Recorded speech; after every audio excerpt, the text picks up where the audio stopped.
সকাল সকাল উঠে মাথায় দিয়ে নিয়েছি এক গাদা তেল, যাতে চুলগুলো আর না উঠে পালিয়ে যায় আর একটু ঘন হয়। তোমাদের কার কার জানা আছে আমাকে একটু জানিও তো, যে চুল উঠবে না কি করলে সেটা আমি করতাম।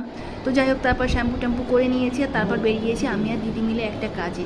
কারণ আমরা হচ্ছে ভেলোর যাব, তো সেই জন্য সোনারপুর স্টেশনে চলে গেছি টিকিট কাটতে। এটা হচ্ছে সকাল ওই 10টা থেকে শুরু হয়ে যায়, তো সেই জন্যই আর কি এই টিকিট কাটা। তো এখনও দিন বেশ দেরি আছে, তো এখন থেকে আমরা টিকিটটা কেটে রাখার জন্য ওখানে চলে গেছি। আর দিদি এই ফর্মটা ফিল আপ করছে, আর ততক্ষণে আমি একটু ভিডিও করে নিলাম। আর তারপর ফেরার সময় এই মিয়ামলে ঢুকে পড়েছি। আর এখানে যা দেখাচ্ছে তার পছন্দের সেই জিনিসগুলো দেখাচ্ছে, কোনটা কোনটা সে নেবে। তো এখানে তার চয়েসগুলো সে নিয়ে দিচ্ছে আর আমি সেগুলোই দেখছি আর কি।